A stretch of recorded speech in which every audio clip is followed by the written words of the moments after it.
तो hello guys, तो आज हम स्टार्ट करने जा रहे हैं क्लास 12 का फिजिक्स में चैप्टर नंबर 9 जो है हमारा रे ऑप्टिक्स। ठीक है, अब रे ऑप्टिक्स क्या होता है यार? रे ऑप्टिक्स जानने से पहले हम थोड़ी सी ऑप्टिक्स जान लेते हैं। ठीक है, अब ऑप्टिक्स क्या है? तो ऑप्टिक्स हमारी होती है जैसे ब्रांचेस होती है, एक कोचिंग है उसकी ब्रांचेस होती है, एक स्कूल है उसका ब्रांचेस होती है। ठीक है, वैसे ही फिजिक्स जो रहती है उसकी ब्रांचेस रहती है बहुत सारी। तो अब देखो हम इसको क्या कह सकते हैं कि एक ब्रांच है जिसमें हम स्टडी करते हैं। किसकी स्टडी करते हैं? लाइट की। तो हम सीधा सीधा कह सकते हैं कि optics is a branch in which we are study about light. तो हम इसे कर सकते हैं। अब इसी बात पे हम देखा जाए तो ब्रांचेस कितने प्रकार की होती है ऑप्टिक्स की? तो ऑप्टिक्स की 3 ब्रांचेस होती है। कौन कौन सी? Ray optics, wave optics, quantum optics. तो वैसे ही अब हम आपको नोट्स दिखाते हैं इसके। तो देखो, हमने सबसे पहले जाना कि ऑप्टिक्स क्या होता है। ऑप्टिक्स क्या है? It is the branch of physics which deals with the study of light. आप इसके नोट्स बना सकते हैं बहुत अच्छे तरीके से। नोट्स मैंने बना रखे हैं तो आप भी इसे कॉपी कर सकते हैं। इसके अलावा फिर हमने क्या पढ़ा कि ये 3 प्रकार की होती है, इसकी ब्रांचेस 3 टाइप्स की होती है। तो इट हैज़ 3 ब्रांचेस। ठीक है, कौन कौन सी? Ray optics, wave optics, quantum optics. तो ये हमने क्या पढ़ा, ऑप्टिक्स क्या होती है और उसकी थोड़ी सी बेसिक नॉलेज।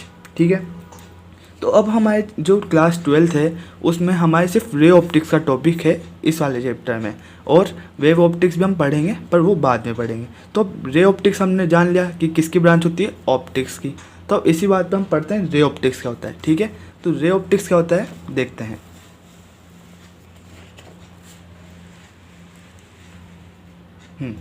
तो रे ऑप्टिक्स क्या है? अब रे ऑप्टिक्स जैसे हमने पढ़ा कि ऑप्टिक्स जो है वो फिजिक्स की ब्रांच है, वैसे ही रे ऑप्टिक्स क्या है? ऑप्टिक्स की ब्रांच होगी। तो हम क्या कह सकते हैं? It is a branch of optics in which we are study about straight line. क्या कि हम इसमें स्ट्रेट लाइन के बारे में पढ़ सकते हैं। रे ऑप्टिक्स में लाइन सी तो रहती है, इंसिडेंट रे, रिफ्लेक्टेड रे, नॉर्मल, ये सब आप आगे पढ़ोगे। इसके अलावा हम इसे कह सकते हैं लाइन प्रोपगेशन ऑफ लाइट। मतलब प्रोपगेशन ऑफ लाइट का मतलब होता है लाइट को फैलाना। अब इसको हम देखते हैं हमने क्या पढ़ा कि it is the branch of physics it is the branch of optics in which we are study about straight line propagation of light. ठीक है, प्रोपगेशन का मतलब होता है फैलाना, कि ये कुछ लाइंस होती है जो लाइट को फैलाती है। ठीक है, स्ट्रेट लाइंस जो लाइट को फैलाने का काम करती है। अब देखो हमने क्या पढ़ा कि जो ऑप्टिक्स है वो क्या है? फिजिक्स की ब्रांच है जिसमें हम लाइट के बारे में स्टडी करते हैं। फिर हमने रे ऑप्टिक्स पढ़ा। अब रे ऑप्टिक्स क्या है? ये ऑप्टिक्स की ब्रांच है जिसमें हम लाइट के बारे में पढ़ते हैं। तो अब ये लाइट क्या है यार? लाइट के बारे में पढ़ लेते हैं थोड़ा सा। तो light is a electromagnetic energy. Light जो रहती है एक इलेक्ट्रोमैग्नेटिक एनर्जी होती है। It is a small part of radiation. ठीक है, अब रेडिएशन क्या होता है? जैसे कोई लाइन रहती है, ये रेडिएशन है, बहुत सारी रेडिएशंस आ रही है। ठीक है, तो रेडिएशन ऑफ द सन की रेडिएशंस में हमें तो लाइट क्या है? Light is a electromagnetic energy. ठीक है, तो light is a electromagnetic energy. It is a small part of radiation of the sun which consist 7 colour, जिसको हम वीवीओर के नाम से जानते हैं। तो इस डेफिनेशन से हम क्या कहना चाहते हैं कि जो सन की रेडिएशंस होती है, सन जो अपन को लाइट देता है और तो वो उसकी रेडिएशन होती है। ठीक है, सन की रेडिएशन जो स्मॉल पार्ट्स में इलेक्ट्रोमैग्नेटिक एनर्जी की फॉर्म में हमें मिलती है, और उससे क्या होता है? विच कंसिस्ट 7 कलर्स, मतलब उस सनलाइट से, उस रेडिएशन से और उस इलेक्ट्रोमैग्नेटिक एनर्जी से हमें 7 कलर्स ऑब्टेंड होते हैं नेचर के। कौन से? जिसको हम वीबीओर के नाम से जानते हैं, वायलेट, इंडिगा, ब्लू, ग्रीन, येलो और ऑरेंज, रेड। ठीक है, ये कुछ कलर्स होते हैं जो हमें मिलते हैं किसकी वजह से? सनलाइट की रेडिएशन की वजह से। तो ये हो गया हमारी लाइट। अब लाइट के बाद हम पढ़ेंगे रिफ्लेक्शन। तो आप इसको अभी तक के नोट्स कर लो, उसके अलावा हम आगे बढ़ते हैं। तो अब पढ़ते हैं रिफ्लेक्शन के बारे में। तो रिफ्लेक्शन क्या होता है? देखो एक छोटा सा डायग्राम बना के दिखाता हूँ मैं आपको। ये हमारे एक मीडियम होता है। ठीक है, एक नॉर्मल है, एक इंसिडेंट रे है, जो इसको स्ट्रेट बनाना है, थोड़ी टेढ़ी हो गई है, और एक रिफ्लेक्टेड रे है। तो अब हम देख सकते हैं कि जब इंसिडेंट रे किसी प्लेन मीडियम पे टकराती है तब वो रिफ्लेक्ट हो जाती है, और यही प्रोसेस क्या होता है, रिफ्लेक्शन होता है। तो इसकी डेफिनेशन देखते हैं। व्हेन लाइट रे, रुक जाओ, इसकी डेफिनेशन देखो। When light rays incident on an opaque medium, ठीक है, ये जो हमने स्ट्रेट लाइन बनाई है वो क्या होती है, एक ओपेक मीडियम होती है, ठीक है। Then most of the energy bounced back, मतलब इंसिडेंट रे की जो एनर्जी है वो आई, ठीक है, और जो रिफ्लेक्ट होके गई है। तो यहाँ पे क्या है, ये बाउंस हुई है। बाउंस बैक का मतलब होता है टकरा के वापस चल जाना, ठीक है। बाउंस बैक हुई है इन दिस सेम मीडियम, और ये सेम मीडियम में गई है। ऐसे थोड़ी नीचे वाली बढ़ गई या फिर इधर बढ़ गई, ये हमेशा अपने सेम मीडियम में गई है। तो इसी फिनोमिना को हम क्या कहते हैं, रिफ्लेक्शन। मतलब ये जो प्रोसेस होता है वही हमारा रिफ्लेक्शन कहलाता है। इसका एक डायग्राम है जो आप इसमें देख सकते हैं, ये देखो, ये सेम आप नोट्स बना लो, कॉपी करो इनको, ठीक है। अब हम पढ़ेंगे आगे टाइप ऑफ रिफ्लेक्शन, ठीक है। रिफ्लेक्शन कितने टाइप का होता है, तो रिफ्लेक्शन होता है दो तरीके का। कौन सा, यूनिफॉर्म रिफ्लेक्शन और नॉन यूनिफॉर्म रिफ्लेक्शन। तो हम देखते हैं इसके डायग्राम के अनुसार। तो डायग्राम में देखो, मैं आपको डायग्राम दिखा देता हूँ। तो देखो, यह है हमारा यूनिफॉर्म रिफ्लेक्शन और यह है नॉन यूनिफॉर्म रिफ्लेक्शन। अब देखो, इसको इनरेगुलर के नाम से जानते हैं और इसको रेगुलर के नाम से भी जानते हैं। तो अब देखो, ये कितना बढ़िया लग रहा है, क्यों, क्योंकि ये यूनिफॉर्म है, ये रेगुलर है, ये अपने पैटर्न पे चलता है। ये कितना बढ़िया दिख रहा है, यहाँ से लाइट्स आई और यहाँ पे फिर वापस चल गई सेम मीडियम में। बट ये कब हो रहा है, जब अपना जो मीडियम है, ठीक है, जो हमारा मीडियम है ये, वो एकदम प्लेन है, प्लेन मीडियम पे वर्क करता है ये वाला प्रोसेस। तो हमें एकदम अच्छी सी ये दिख रही है, ठीक। अब इसके बाद हमारे पास एक रफ सरफेस, इनरेगुलर, ठीक है, इनरेगुलर सरफेस भी कह सकते हो या फिर नॉन यूनिफॉर्म सरफेस भी हम इसे कह सकते हैं। तो ये है हमारे इनरेगुलर सरफेस। ये गंदा सा दिख रहा है थोड़ा।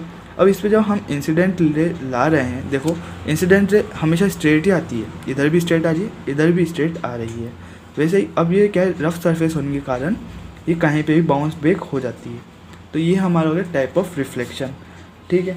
अब उसके आगे हम पढ़ेंगे मिरर से पहले हमारे पास आ जाता है लॉ ऑफ रिफ्लेक्शन। एक टॉपिक है छोटा सा, इसको हम जान लेते हैं।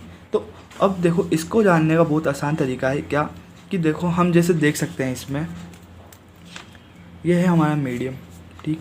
अब ये इंसिडेंट रे इस पे टकरा के रिफ्लेक्ट हो रही है, ये हमने पहले पढ़ा। और ये होता है हमारा नॉर्मल, जैसे आपने ऊपर डायग्राम बनाया होगा तो देख लिया होगा। तो अब देखो, ये सेम मीडियम है, ठीक है, क्या ये सेम मीडियम। ऊपर से इसमें देखो क्या दिख रहा है अपन को, कि ये एक ही पॉइंट पे लाई कर रहे हैं, ठीक। और यहाँ पे जब हमने ऊपर डायग्राम बनाया था तो ये इंसिडेंट रे का है और ये एंगल ऑफ आर है, ठीक है। तो angle of incidence is equal to angle of r, क्योंकि ये दोनों सेम है अगर स्ट्रेट लाइंस बनाएंगे तो ये आपको समझ में आ गई होगी बात। तो अब हम इसे डायरेक्ट देख लेते हैं। तो क्या होता है, incident ray, reflected ray and normal all lie in the same plane at the same point. जैसे मैंने आपको बताया, कौन से पॉइंट पे ये, इस वाले पॉइंट पे है। इसके अलावा दूसरा है angle of incidence will be equal to angle of reflection. तो ये देखो, यहाँ पे भी ये बताया था मैंने आपको कि जो एंगल ऑफ इंसिडेंस रहता है वो एंगल ऑफ रिफ्लेक्शन के बराबर रहता है। तो गाइस, ये हो गया है हमारा लॉ ऑफ रिफ्लेक्शन। अब हम पढ़ेंगे मिरर के बारे में, तो इसको कॉपी कर लो जल्दी से। तो देखो गाइस, अब हम जानते हैं मिरर क्या होता है। मिरर क्या होता है, मिरर कुछ ही नहीं होता है, ये एक रिफ्लेक्शन में पार्टिसिपेट करता है बस। जैसे हमने अभी देखा था कि जो वो मीडियम था, मतलब ओपेक जो हमारा मीडियम हम कह सकते हैं, वो भी एक मिरर ही था, ठीक है। तो हम इसकी डेफिनेशन क्या जानेंगे, it is a highly polished surface which participate in reflection. बस इतनी सी बात है कि एक हाईली पॉलिश्ड सरफेस रहता है, मतलब एक मिरर रहता है जो हमारे घर पे यूज़ होता है। जैसे मान लो ये मिरर है, तो इधर से रिफ्लेक्टेड रहेगा, ठीक। तो अब जब हम इसके सामने खड़े होंगे तो ये हमारी रिफ्लेक्शन दिखाएगा। तो ये क्या हो गया, it is a highly polished surface which participate in reflection. अब जो हमारी इमेज दिखती है इसके अंदर वो एक रिफ्लेक्शन ही तो है, मतलब तुम इंसिडेंस रे छोड़ते हो तब तो रिफ्लेक्शन ले आती है तुम्हारे पास। तो ये हमारा हो गया है मिरर, ठीक है। अब ये कैसे हुआ, ये आपको इसकी प्रॉपर्टीज़ में याद पड़ेगा, और प्रॉपर्टीज़ हम पढ़ेंगे थोड़ी सी देर में। तो अब देखो, अब ये होता है दो टाइप का, कौन कौन से, इट इज़ टू टाइप्स। कौन से टाइप होता है वो हम जानते हैं। तो सबसे पहले आता है हमारा प्लेन मिरर। अब प्लेन मिरर क्या होता है, if reflecting surface of a mirror is plane then it will be plane mirror, ठीक है। मतलब इफ़ रिफ्लेक्टिंग सरफेस, मतलब यही इसको आप एज्यूम कर सकते हो। तो ये रिफ्लेक्टिंग सरफेस है। अब यहाँ पे ये कोई प्लेन मिरर है, मान लो इस पर ये रिफ्लेक्टिंग सरफेस होगी, क्यों, इधर तो हमने पॉलिश कर दी तो इधर की रिफ्लेक्टिंग सरफेस है, it will be plane mirror. तो इसकी डेफिनेशन के अनुसार क्या है, if reflecting surface of a mirror is plane. अब रिफ्लेक्टिंग सरफेस क्या है, हमारी प्लेन है, तो ये क्या हो गया, एक प्लेन मिरर हो गया, ठीक है। ये कुछ ज़्यादा इंपॉर्टेंट नहीं है, पर फिर भी हमें जानना बहुत ज़रूरी है, क्योंकि आगे वाले टॉपिक्स इनसे रिलेटेड रहेंगे सारे। अब हम जान लेते हैं क्या, और ये सबसे इम्पोर्टेंट लाइन है इसकी पूरे चैप्टर की, ये आपसे 1 मार्क्स में ज़रूर पूछ सकते हैं कि focal length of it will B infinite. मतलब प्लेन मिरर की फोकल लेंथ क्या होती है, ठीक है। तो ये बहुत ज़्यादा पूछा जाएगा, या पूछा जा चुका है पहले भी, और आपसे पूछा जा भी सकता है। तो इसकी इनफाइनाइट होती है, तो आप इस पर स्पेशल अंडरलाइन कर लो अगर नोट्स बना रहे हो तो, क्योंकि ये बहुत इंपॉर्टेंट है। अब देख लो हम क्या कर सकते हैं, अब हम करेंगे प्रॉपर्टीज़ ऑफ प्लेन मिरर। अब देखो यहाँ पे मैंने डायग्राम मिस कर दिया है, तो मैं आपको यहाँ बना के दिखा देता हूँ, तो आपको उसको आपको उसको एग्जैक्ट कॉपी कर लेना है। तो देखो ये हमारी नॉर्मल रे रहेगी, उसके अलावा इसको थोड़ा लंबा कर लो, 2 प्लेन मिरर रहेंगे हम यहाँ पे। प्लेन मिरर क्यों ले रहे हैं, क्योंकि हम इसको प्लेन मिरर के अंदर पढ़ रहे हैं। अब देखो यहाँ से इंसिडेंट रे आएगी, यहाँ से भी आएगी, तो इसको भी खींच दो, इंसिडेंट रे होगी। अब रिफ्लेक्ट होगी तो सेम मीडियम में जाएगी, तो देखो ये रिफ्लेक्ट हो गई है। अब हमें क्या दिखाई दे रहा है कि ये जो पॉइंट है और ये जो पॉइंट है इसको हम मिला देंगे। अगर एकदम स्ट्रेट लाइन में आपको ये मिलाना है, इसको हम ए नाम दे देते हैं, इसको बी नाम दे देते हैं। वैसे इधर भी स्ट्रेट लाइन को मिला देंगे अगर,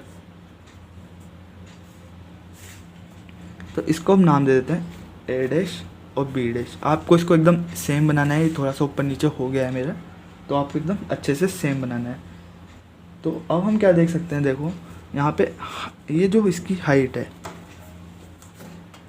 हाँ तो ये देखो जो इसकी हाइट है वो इसकी हाइट के इक्वल होनी चाहिए। इसका मतलब हाइट ऑफ ऑब्जेक्ट, अब ये हमारा ऑब्जेक्ट है, कोई ह्यूमन बॉडी है मतलब ऑब्जेक्ट है। अब यहाँ पे मिरर के पास क्या बनता है, इमेज बनती है, तो ये क्या हो जाएगी, हाइट ऑफ इमेज। अब देखो ये जो रिफ्लेक्टिंग सरफेस रहती है हमारी वो ये वाली रहती है, ठीक है, रिफ्लेक्टिंग सरफेस है क्योंकि ये इंसिडेंट रे है। अब ये क्या रिफ्लेक्शन है, तो रिफ्लेक्शन आर को आप इसको कर सकते हो रिफ्लेक्शन, और रिफ्लेक्टेड साइड ये रहेगी क्योंकि रिफ्लेक्शन से पीछे बनता है। तो ये हो गया एक छोटा सा डायग्राम जो आपको याद रखना है, और इसको जल्दी से पहले बना लो। मेरे को लगता है आपने ये बना लिया होगा। तो अब हम जानते हैं प्रॉपर्टीज़ ऑफ प्लेन मिरर। तो प्रॉपर्टीज़ ऑफ प्लेन मिरर में सबसे पहले हम देख सकते हैं क्या, कि object distance will be equal to image distance, और height of object will be equal to height of image. Formed image will be virtual and erect, मतलब in plane mirror left hand side appearance right hand and right hand side appearance in the left and this is lateral inversion, ठीक है। तो अब मैंने जल्दी जल्दी बता दिया, पर अब ढंग से बताता हूँ एक बार और, कि जो ऑब्जेक्ट की डिस्टेंस रहती है वो इक्वल रहती है इमेज की डिस्टेंस के। जैसा हमने देखा कि ये डिस्टेंस और ये डिस्टेंस एकदम सेम है।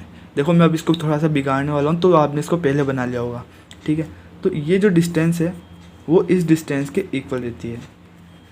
कैसे, अब देखो हम ऑब्जेक्ट की डिस्टेंस को u से डिनोट कर लेते हैं और इमेज की डिस्टेंस को v से डिनोट कर लेते हैं। ये आगे काम आने वाली है बहुत ज़्यादा, साइन कन्वेंशन हम जब पढ़ेंगे। तो अब क्या देख सकते हैं हम, कि जो height of object of distance है, डिस्टेंस ऑफ ऑब्जेक्ट है वो इक्वल है डिस्टेंस ऑफ इमेज के, जैसा हमने इस लाइन में पढ़ा। अब सेकेंड प्रॉपर्टी क्या है कि height of object will be equal to height of image. ठीक है, मतलब जो ऑब्जेक्ट की हाइट है वो इमेज की हाइट के इक्वल रहेगी, जिसलिए मैंने कहा था ये एकदम सेम बनाना आपको आगे इधर इधर। तो height of object will be equal to height of image. अब हम क्या देखते हैं, formed image will be virtual. ठीक है, वर्चुअल और इरेक्ट का मतलब होता है कि वो हमेशा कांच के अंदर बन रही है, और कांच के अंदर मतलब वर्चुअल जगह है। वो तो कांच के अंदर से हम जाके रह तो ही सकते हैं, वो तो एक वर्चुअल जगह रहती है।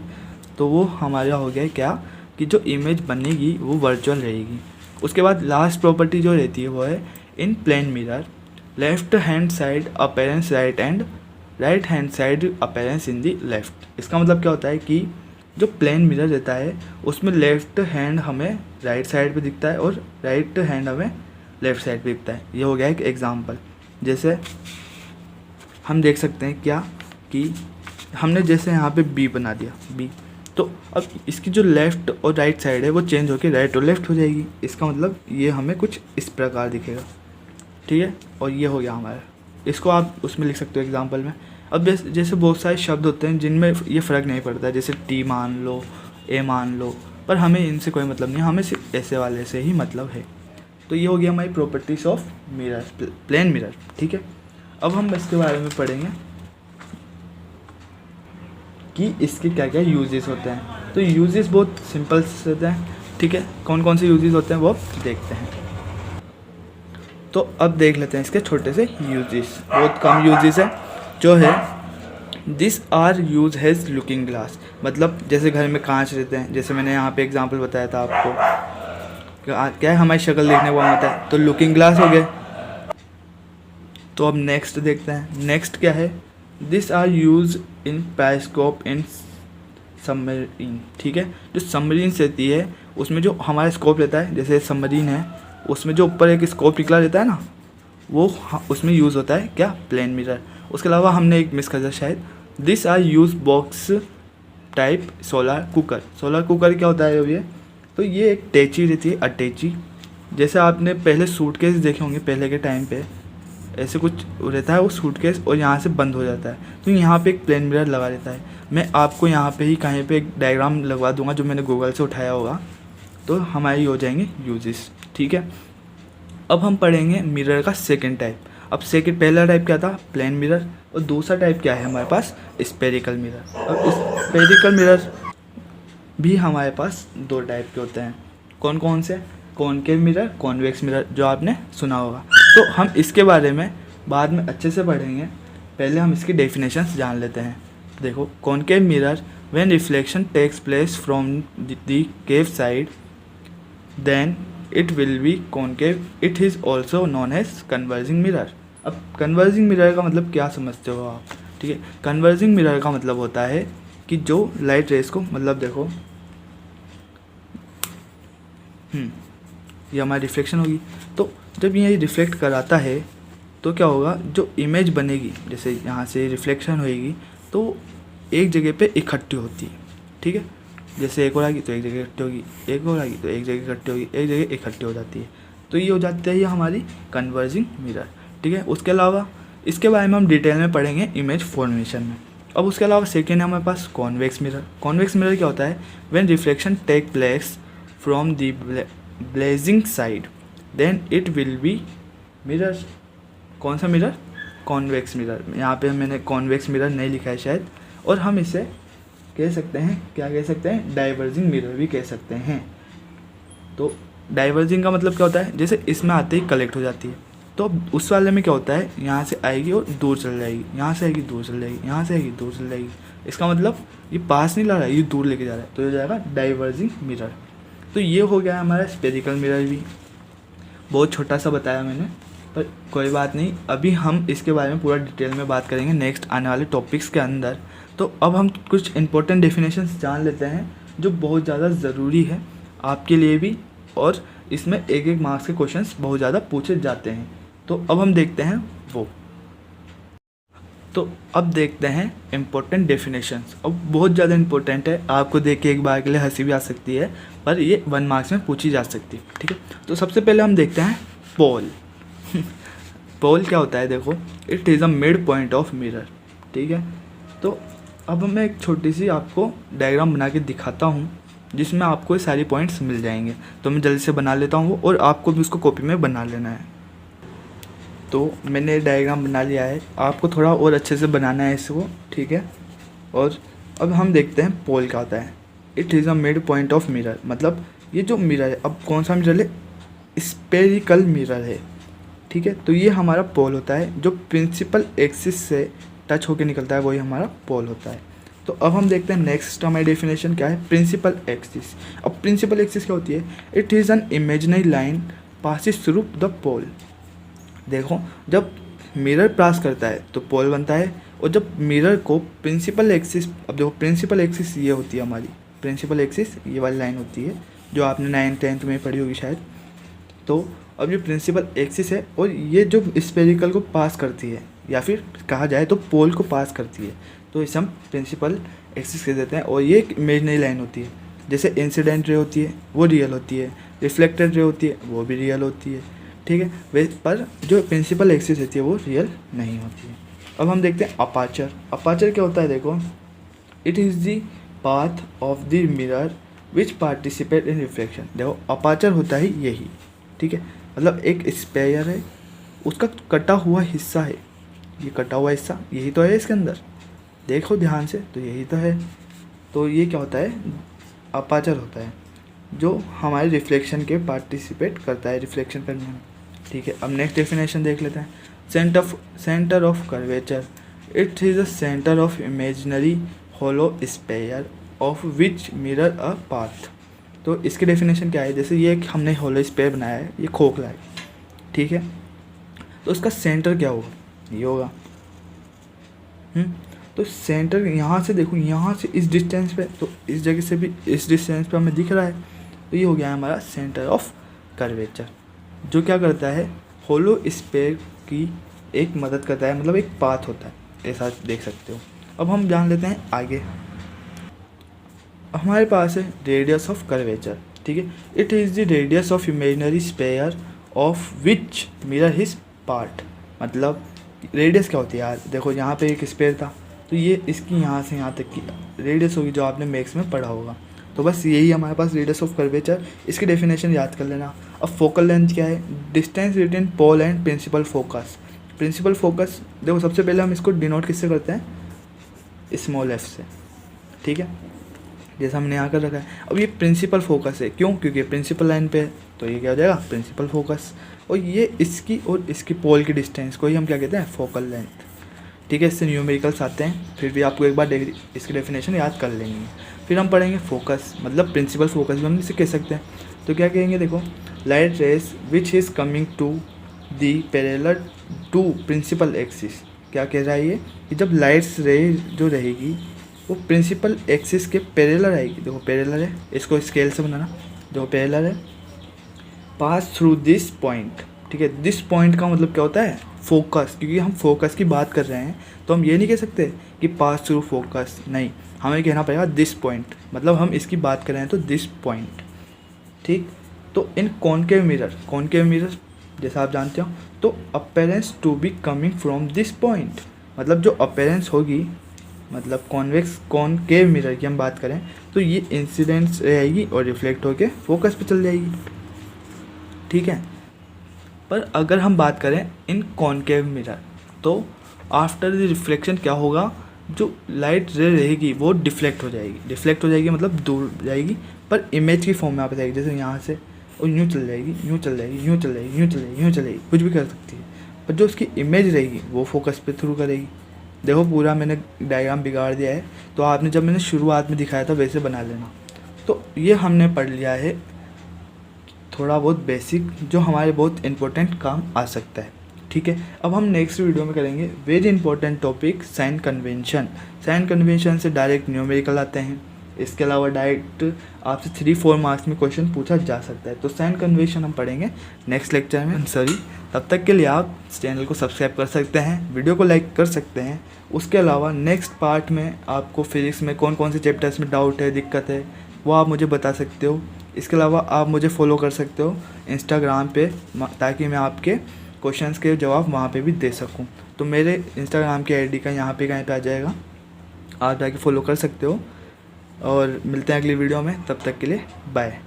और हाँ, अगर आप मेरी हेल्प करना चाहते हो तो आप ये जो मैंने नोट्स दे रहा हूँ उनको बना के आप मुझे इंस्टाग्राम पे भेज सकते हो, ताकि मैं और भी बच्चों की मदद कर सकूँ। या फिर आपको डायरेक्ट PDF चाहिए या फिर जो नोट्स मैं करा रहा हूँ वो चाहिए, तो आप मुझे वहाँ मैसेज कर सकते हो इंस्टाग्राम पे, तो मैं आपको जल्दी भेज दूँगा। तो बाय।